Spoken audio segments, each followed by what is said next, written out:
She said, I had to start thinking, am I deluded? Is there something wrong with me? That was the process she went through because she was shameless. They actually used the word, you're shameless. Thank you. I know, right? But she was made to be shamed for being shameless. So I'm going to call it moving beyond shame. Yes. Erotic transparency, moving beyond shame. Okay, so now what I'd like to do is examine, this is a first little sketch, and you notice it has structure, because it's not just list, it's got these 3 levels. If I were, so let's say I am someone who's struggling with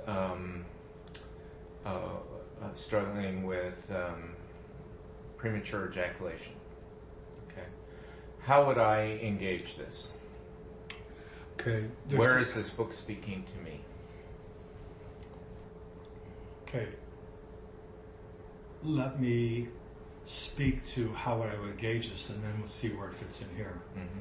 Another process that I do with people is that during their porn yoga practices, after a while, after the first few, they name their level of arousal on a 1 to 10 scale regularly. And they can have their phone set for every 3 minutes, and then they check in. And for men, 9 means 10 is ejaculation. 9 is ejaculation inevitability. So 8 is the highest you could get without going toward coming, ejaculation. 7, 6, 5. And I have them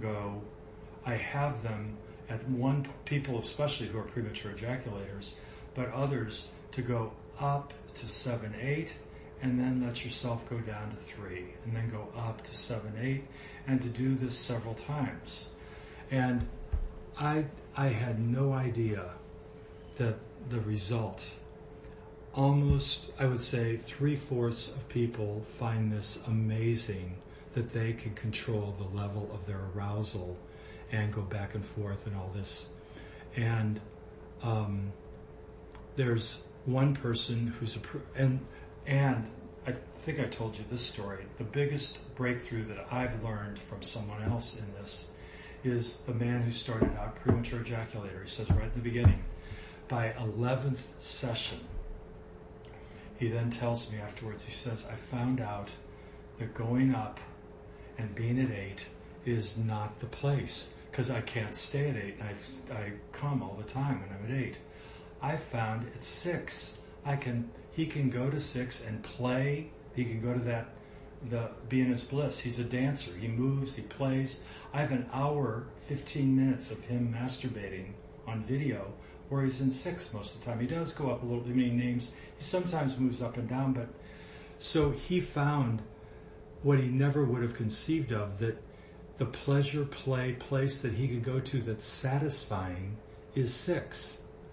And I go, of course, it's so logical, but unheard of. I had never even, in all my teaching, I'd never heard of this idea of there's a place where you can just play and be in a great space. So that play place is not right on the edge of coming for men.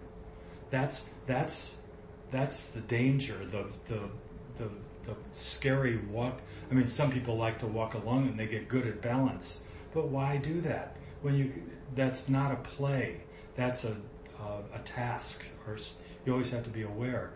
There's another place where you can just play. Now was I answering some? Yeah. Now where does that fit in? But so this idea of awareness of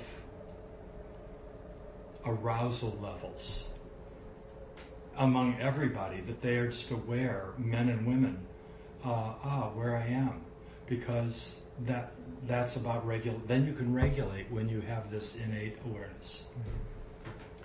Okay, so I'm going to get back to Yes. what I think because this would be then in the therapist's materials, right? That and it can be called out in the book, but I mean, the book is not about premature ejaculation, so people for whom that's not a relevant issue, you don't want to make it central, right? So how you do that, well, I'm not sure, but so if I had this recurring problem of premature ejaculation, right, what you're basically saying is, okay, the first thing we're going to do is get into physical mindfulness, that you're going to learn new ways to be in your body, right? Around erotic energy.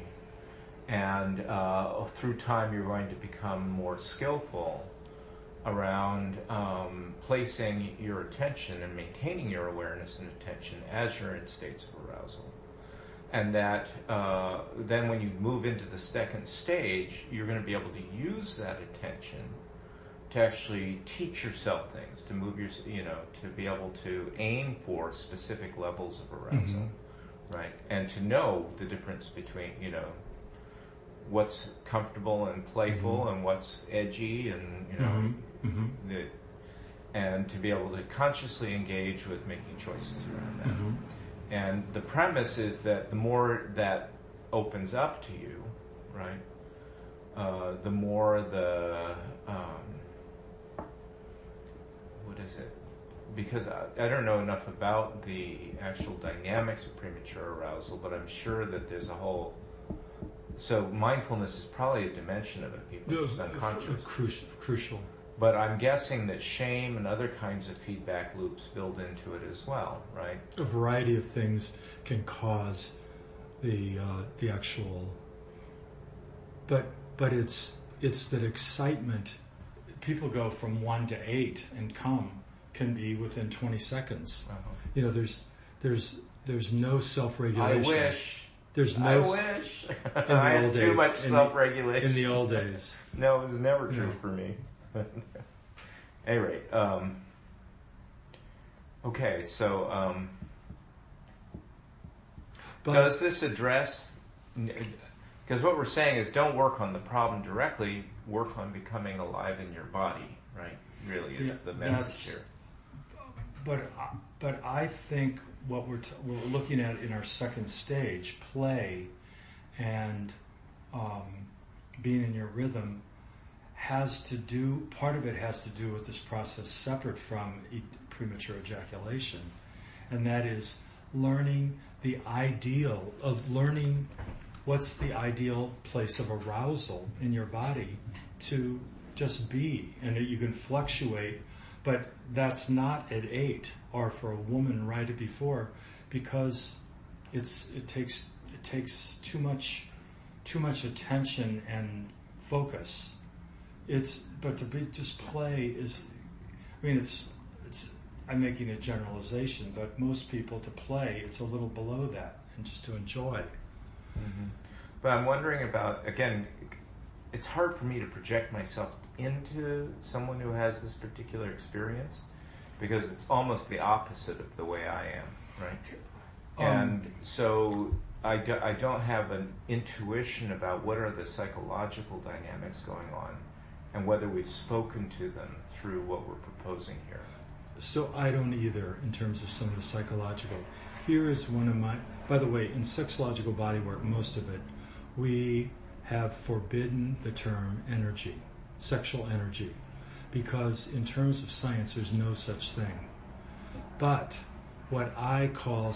I'm getting to the point, but what I call sexual energy, and even the feelings of streaming and all this, I think is awareness of awakening of tissues.